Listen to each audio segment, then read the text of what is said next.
2. So I'm really pleased to have Abby Dow as our final guest this week. I think your story is incredibly inspiring, challenging, and ultimately really rewarding as well. And to get to places you want to get to doesn't come out of thin air or by accident. And I think for us this week, we wanted to talk about setting goals and what that looks like and how people at the very top do it and how really relatable it is to everybody. And I couldn't think of anybody better to share that story with, especially now you're a Harlequins teammate. I have your number stored and I can use the black book to call on my contacts. So I really appreciate you taking time out of your day for us. So Abby, we'll just kick straight into it.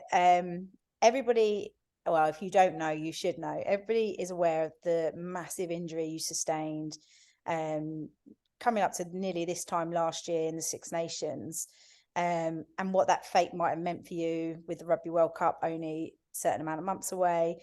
Can you talk us a little bit just about the injury and kind of what that injury actually meant in terms of timelines and potential missing out on things? Yeah, so I broke my leg, I think it was just under 6 months before the World Cup was meant to start and kick off. So obviously with a broken leg, most people would go, okay, it's a 6 month injury, you can get back in time. But annoyingly, I'd broken it in 3 places and basically 3 different bones, which resulted in me having a lot of metalwork within my leg. So I kind of call it Tony now because it's almost like Tony Stark. With all of that, the diagnosis was initially that it would normally take about 9 months to get back. Wow. So before I was even having my surgery, I was kind of put in place quite quickly about the likelihood is extremely low of me ever going. It can't be ruled out, but it was very unlikely to go. I think there was one other rugby player, one of the actually Quins boy again, who had broken their leg and had the same surgery, and it had taken them about 8 to 9 months to get back. So it was very much, and that was in a professional environment. So it was very much the odds were completely against us. But I think it's always known that it was my first surgery, and it's always been said, big step in the first one is always to get the surgery out of the way and done. So I think that's the first thing that we did. And then from there, I asked if I had a chance, and as a slim one, so I took it basically. I think that's so great because some people could hear 9 months, hear that, somebody who's in a constant professional environment with maybe really well resourced didn't get back in that time. But actually, you didn't allow your mindset to go there. Instead, you heard the little glimpse of you could get back in 6 months and you could get back for the World Cup, and you grabbed onto that.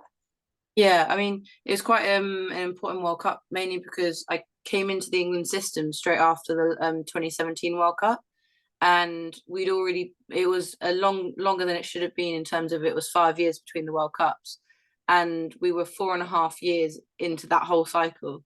So I'd been playing and building up to this massive World Cup, and then 6 months before it happens, I almost get stripped of it potentially being a World Cup that I can go to.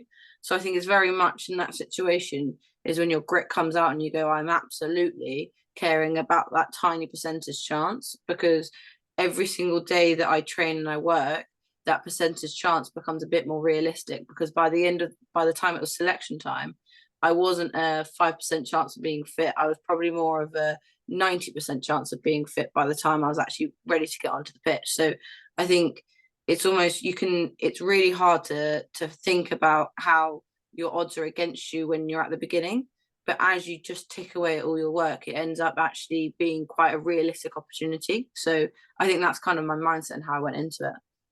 And so let's I don't really want to take you back there, but you're being stretchered off. I was actually commentating on that game, and it was heartbreaking hearing how much pain you were in.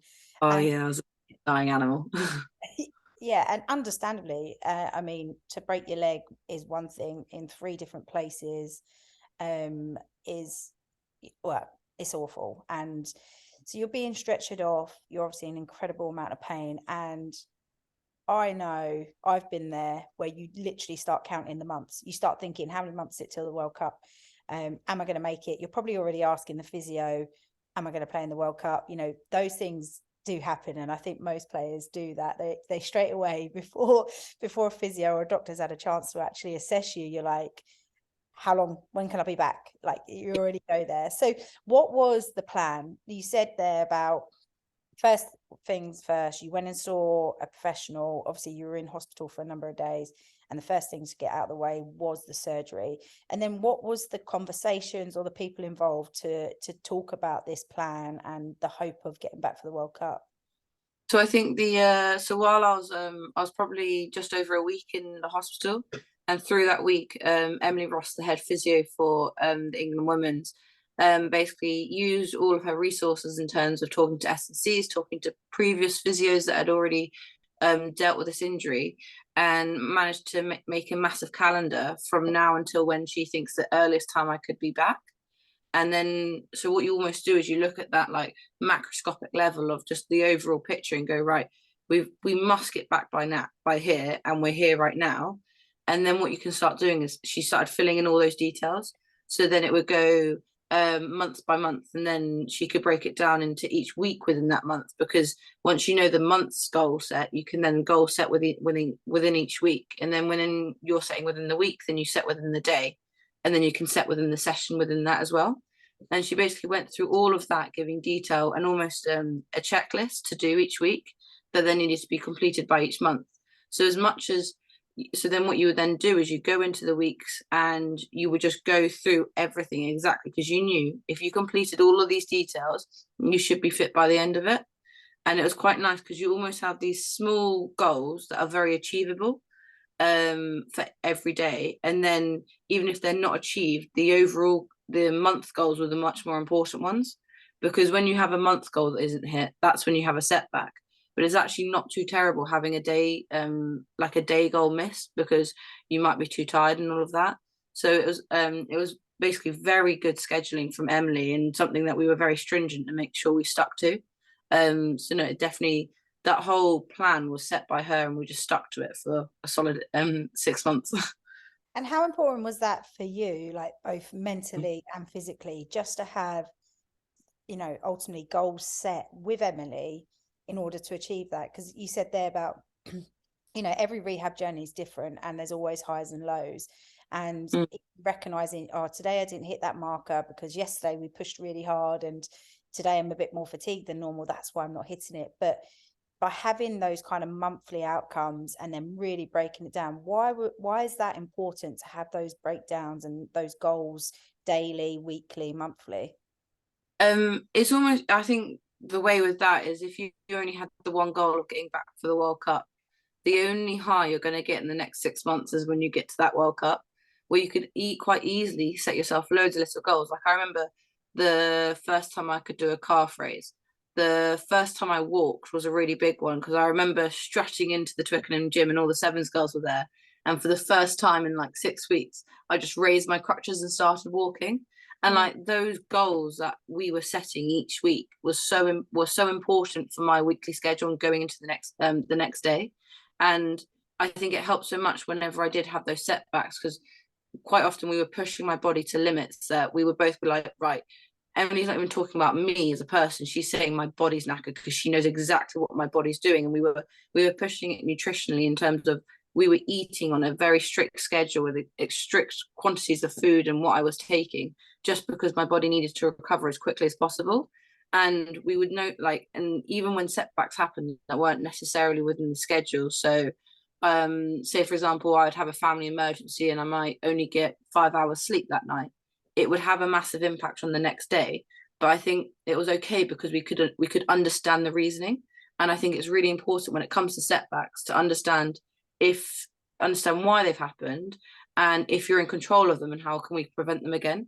So, and it's okay to have one slip in a day, like one slip that week or something like that, as long as you understand why it happened and you don't make it consistent. So I think, but it's so important with those goals though, that even if I have those slips, I still get that the positivity throughout the week from achieving all those other goals. And it's quite easy to not hit a goal, and then go, oh well, that's it then. Well, I'm not going to Yeah. be going to make it, so I might as well give up, or I might as well take a back seat, do this slower than normal. Did you have any moments like that at all where, you know, you felt like just giving up, or it was too much, or you needed a break at any point? Like, did you have any of those times? Yeah, so I think one thing that really helped me was that it was probably my first big injury, which meant you kind of went in as a young little like deer in the headlights, being like, I'm just gonna hit everything and I'm not gonna realize how grim it's going to get. And you only look back afterwards and be like, God, I was in a hole, but I was pushing through and I didn't realize because it was actually still just new to me. So I think it's about yes, you do get those setbacks, and yes, you do question whether you'll make it in time, because with the way my schedule was, there really wasn't, I was always days within making it. And how important it was for me by the just before we left New Zealand, how many training sessions of rugby could I actually get in, because the coaches have still got to select me. So I think it was really important to appreciate when you didn't make it. And I think in my mindset, whenever that happened, it was more of a right, I've got to be better, instead of that, oh, I've missed the opportunity. Because I think I was surrounded by people who had worked their cotton socks off just as much as I had to try and get me back. And I felt like I couldn't let them down, and also couldn't let down all that hard work I've done before. So I think it's very much that if you understand why like something bad has happened, then you can work with it. But if you just let something bad happen in terms of you slip on your goals and you don't understand and you're not really bothered and you just kind of go, well, that's that then, that's when that goal slips and the next goal is going to slip. And I think it's really important to understand if it does slip, why, obviously get it back when as soon as you can, and then move on and continue and learn from it. Yeah, I totally agree. I think so many people fall into the culture of, oh, it's too difficult, or I've not hit this, that means I can't do the next thing. And often it's just about doing the next thing, just getting on, Yeah. actually taking the step and not focusing on what's been. And we're obviously talking massively about this injury, but prior to that, did you used to set goals in and around training, or matches, for example, or nutrition or gym? I know you love hitting the gym, don't you? So Not really. Yeah. But have you always been a bit of a goal setter, or do you think this has been something that's going to kind of progress now more so into your rugby career? Yeah, so weirdly, I was definitely a goal setter outside of rugby and didn't realize how influential it could be within my rugby itself. So, say for example, when I was at school or university, the amount of goals I set, realizing because you have that same almost target where at the end of the year you're taking this exam whether you like it or not. So at the end of my 6 months, I was going to New Zealand whether I liked it or not, and kind of that mentality switched into play, and I realized, right, I've literally got these days and that's it to sort this out. So before that, I would very much say there would be some influence of it in terms of what I wanted to hit within the gym, but that true understanding and like actually going through the logic and sitting down and really getting that schedule. Because I think what I tended to do before this injury was rely on like your S&C coach, or rely on someone else or your skills coach to be like, right, this is what you're working on and I'm going to work on through it. And instead of actually understanding the detail myself, I think I missed out on quite a bit. So now when I go into stuff, I go, right, well, I won't be missing out on the details of nutrition because I've just worked on a very strict diet. I might as well keep that diet because it was actually so successful, and I could genuinely feel if I slipped on my diet where like I would suddenly be too tired for a session, or I wouldn't be getting the gains that I wanted out of a session. And I've also brought through on that S&C of understanding where I need, like what I'm doing and why I'm doing it at that point in time. So am I just maintaining muscles? Am I making sure that actually I'm protecting myself in contact by this gym session? And I think all those details are now so important for how I now set goals going forward. I think that's amazing. Like, you've obviously had a horrendous experience with your injury, but actually it's given you so many learnings to move forward with. Because I think your story as well, because you're very academic and you had opportunity to be professional at one stage, but you were very much focused on completing your academics, and you must have had a lot of kind of balancing acts then when you were still playing while studying so much. And so there must have been, you know, crossover there with setting goals around, you know, time management and balancing between the two, and like you said, all the other things that come with it. Did you find that when you were still at school or uni and studying, and did you find using goals and setting them as a real positive to the success at that time? Oh, 100%. Like the amount of goal setting that I did in that time period, where it would very much be where these deadlines, and actually almost setting out a calendar of like similar to Emily's in terms of what goals do I need to hit in terms of, right, I've got this paper due in here, this paper due in here. These are going to be hotspots of when I'm going to be working really hard. Because often in university, you'll find that there'll be three papers due in on 1 week, and then you won't have another paper due in for a month. Like it's very inconsistent in the workload sometimes, or you've got labs here and labs there, and actually combining that with training, and when England literally takes you out, in which case you're then remote learning. And this was remote learning before it was more of a common thing. So it's actually then making sure you're talking and communicating effectively with your teachers and everything. And I think all of those like skills lead you to be able to balance both, but also appreciate that you're potentially not like, you have to almost understand that you can't put 100% of yourself into everything as well. So one that I really struggled with that I much prefer now is that because I can focus so wholeheartedly on rugby, I can make sure I tick off those 1%ers in terms of not feeling tired, getting the right amount of sleep, getting the right amount of food, and getting high quality food. Where actually before at uni, I'd be like, well, I've literally arrived back at 11 o'clock at night and I've got training in the morning, and that's that. And it would almost be, there'll be a lot of sacrifices in that sense made. So I think it definitely is such a balancing act that can improve you as a goal setter so much, but you also must appreciate that it is a tough gig. And actually, if your goals aren't hit, then you've got to probably realize that actually the standard anyway is so high to achieve that. Like I genuinely was never more tired, more knackered, worked as hard as I did when I was doing both rugby and my school, like, and my uni alongside. And it's not meant to be done. So when if you're doing it, you've got to appreciate that you're probably like, there are going to be negative consequences to it. Not to put anyone off, but there are, like, if you want to be the best in both, you genuinely won't have enough time. And that's where the goal setting can help so much, but also appreciate that you won't be the best version of yourself in both of them. Yeah, I think that's like an important message. Like it's all great setting goals, but if they're not realistic, then you're Yeah, going to stray away from them, put yourself under more pressure, and potentially give up. And like you said, not give yourself the best opportunity and yeah, chance to be best in both. But I think it's great that you're one of the most talented rugby players playing for England, but you also wanted to put your studies first, and then you wanted to still be doing rugby while you're doing it, but not to and you recognize right here, right now, I can't fully commit to that. I need to fully commit to this. And that's okay. And look where you are now. It didn't set you back. If anything, it set you up even more so. yeah. Yeah, no, it is one of those ones where actually I look back at who I was as a player when I was at uni, and how much like more of an athlete I've become since not being with both. And I think when it came to uni, I made sure that it was always at 100%. And I was probably maybe at about 70% with rugby. Like I turn up to all the sessions, but I turn up to them knackered and exhausted.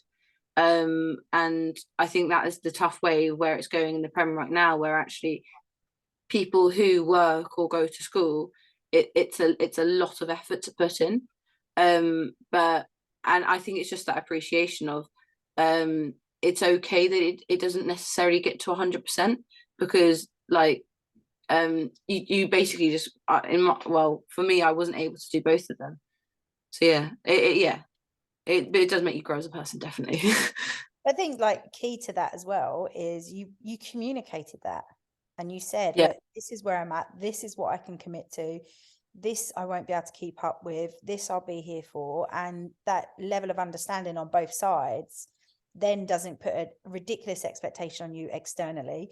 You're not putting your own expectations on yourself, and then actually that allows you to operate at that 70%, but that that's the level that you can do, and that's yeah, enough. Because You know that's Absolutely. what you're trying to get to, instead of trying to strive to 100, and actually now you're not hitting those goals, or you're coming up against other things because now you're burning the candle at both ends, and that's been totally detrimental to you.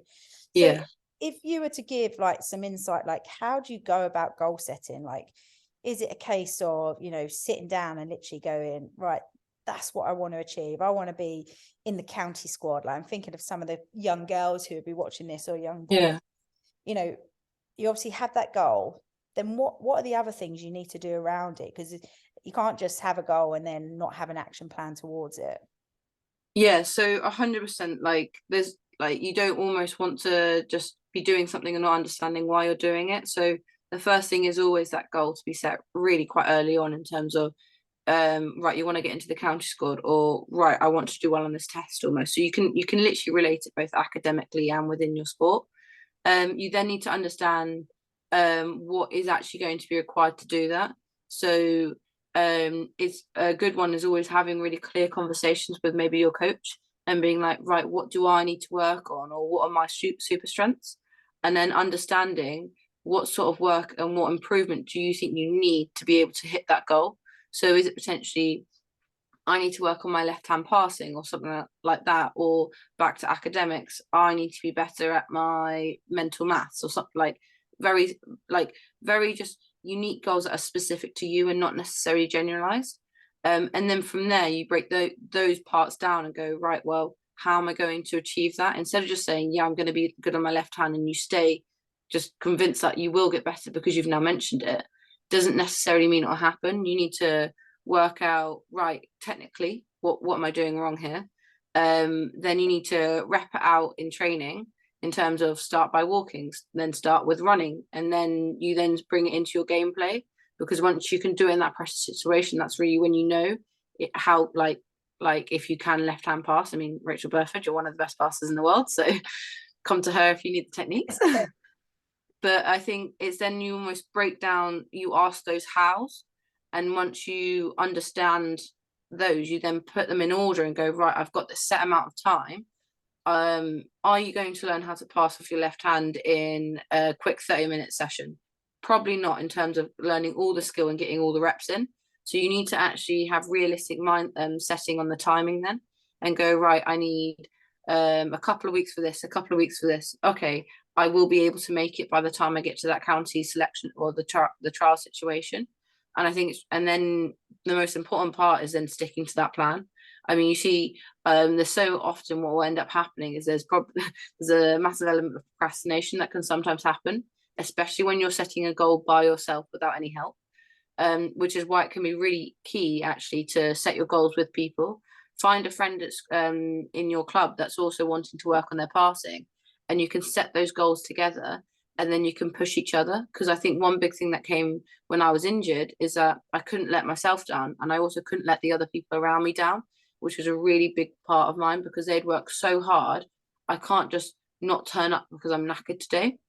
So I think if you find people and work along with them, and almost make their goals yours, and they'll make your goals theirs, and then you can work together and go through your plans, and hopefully be able to achieve and be successful by the time you want to be. So I think that's probably the way that I would do it. Yeah, and I think that you're absolutely spot on. It's like identifying what the goal is, and then the steps, the slow increment of Yeah. get there. And I think support's such a big thing. And for you, everybody knew your goal, the whole country knew your goal. But definitely sharing it with people that can support you in those elements. If it's kicking you want to work on, then maybe find a kicking coach or somebody who's very good at it, etc.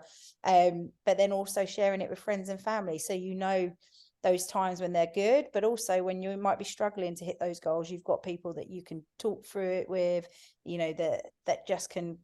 I think the tiny little steps that you take towards goals also builds that confidence, which so many individuals, I think it's, every player that plays, they're better when they've got confidence. So if you know that you've been absolutely smashing this particular goal daily for the last 6 weeks, you're going to have so much more confidence with that going into that trial or going into a specific game or whatever it might be. That confidence is so key. And that's, you know, goal setting is part of it, but the point of goal setting is to try and achieve something, and you're building that confidence. I mean, for you, you know, the injury that you had, being tackled, you know, you're an unbelievable runner, and speed is one of your super strengths. You've got a few, but we won't make your head any bigger. So for you, that confidence, knowing I'm ticking that off, I've done that today, I've run at this angle, I've had a bag thrown at me here, I've had to sidestep without realizing, you know, how was all those little small steps to just building your confidence? Oh, massively. And I think one really big bit with my confidence was because I had people around me who were so technically good, they were able to say, no, you will be fine. And and that's that thing with support. If your support is there and being like, no, you can do this. If your passing partner goes, no, you've done this 100 times, don't overthink it, just do it. Because I remember like my first tackles that I did, I think I had to do them against like Sarah Beckett, which is not the way forward. Yeah, I thought I was thrown into the deep end. And you've got one of the best number 8s landing on your legs for the first time, and you're literally there like, oh my god, this is awful. But then I had Emily, my physio, literally been like, it will be fine. I know your leg will be fine. And it's almost having that support of that person going, no, you've done this. You will be fine. You are technically correct. You have repped it out too many times, maybe. You should be absolutely fine. Don't let your fears overcome you, especially on those stages where almost then they're not as, oh look, I've been able to do this. It's like, oh god, am I really going to be able to do this? I think there's kind of that transition, especially like coming out from learning that skill, so learning things to actually performing them.